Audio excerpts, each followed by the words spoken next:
IndiHome, dekatkan pengalaman. Dari Telkomsel.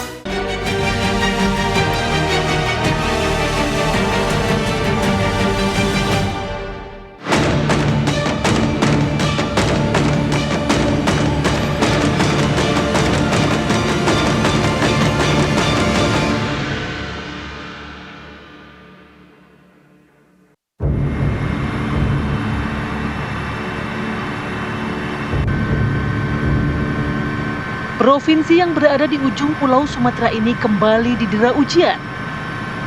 Ya, Aceh menjadi salah satu wilayah yang dilanda bencana Galodo atau banjir bandang dan tanah longsor pada akhir November lalu dengan dampak terparah.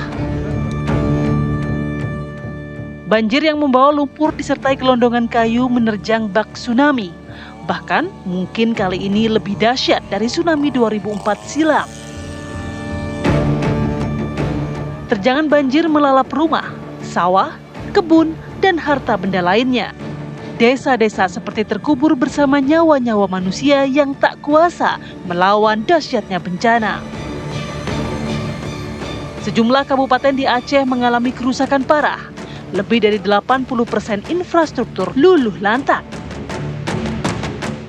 Batu Atih ini salah satu kecamatan yang paling parah dilanda banjir bandang ini. Dan kita bermohon segera ada penanganan baik dari pemerintah pusat, terutama atas bantuan Pak Gubernur. Infrastruktur 85% kalau di Batu Atih Bangkalan itu rusak total. Rumah-rumah masyarakat, fasilitas umum itu rusak total. Dan masjid, sekolah, termasuk jembatan. Ini akses jalan negara menghubungkan Nagan Raya dengan Aceh Tengah. Kita berharap cepat ada penanganan.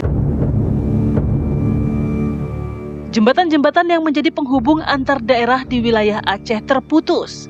Sejumlah desa pun terisolasi dan belum tersentuh bantuan logistik selama berhari-hari.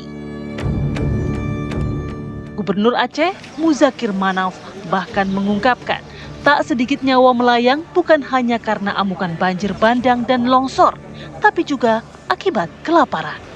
Membimbangkan, merah mati bukan mati banjir, mati kelaparan. Kondisinya begitu memprihatinkan. Seperti itu. Instruksi Bapak langsung kepada jajaran. Saya jajaran semuanya termasuk Krisi kerja aktif supaya dapat tersalur sembako kepada mereka-mereka yang cukup membutuhkan.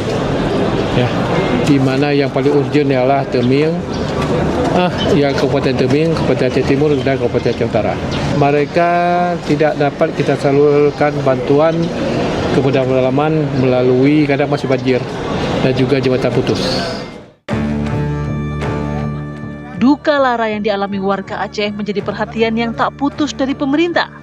Presiden Prabowo Subianto mengerahkan seluruh jajaran pemerintahannya agar bekerja keras untuk membangkitkan wilayah terdampak bencana, termasuk Aceh. Presiden ingin perbaikan infrastruktur di Aceh bisa dikebut, agar masyarakat tak berlama-lama dalam kesulitan. Tapi kita lihat semua usaha kita kerahkan, ya.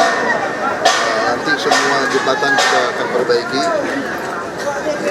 Mudah-mudahan 1-2 minggu ya. Kita kerja terus karena masalahnya adalah tembus ini baru kita bisa kerja yang selanjutnya. Dalam hal ini kan pemerintah pusat menghendaki atau presiden menginginkan agar mereka-mereka yang menjadi korban ini betul-betul memperoleh hak-haknya secara memadai.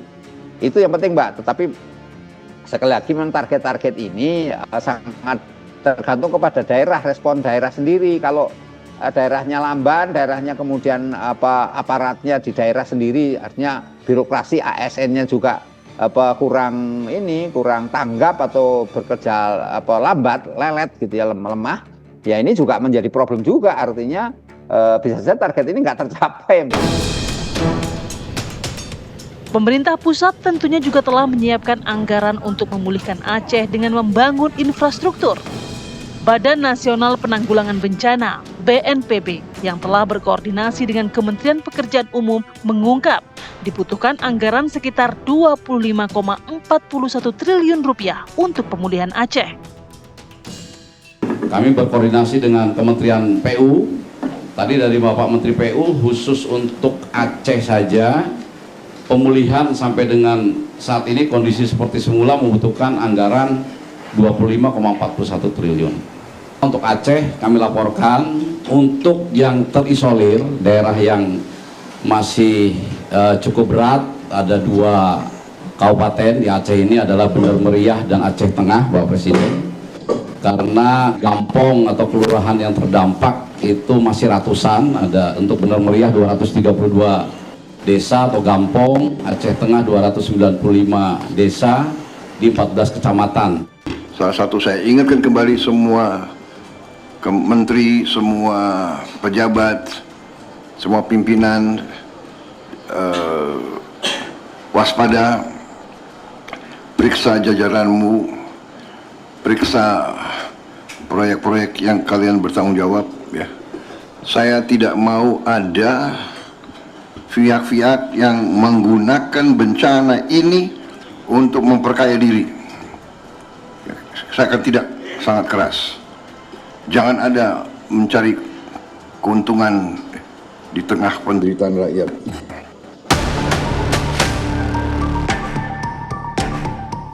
Selain percepatan penanganan darurat infrastruktur, Presiden Prabowo juga memberi angin segar pada para petani yang lahan-lahannya tersapu banjir.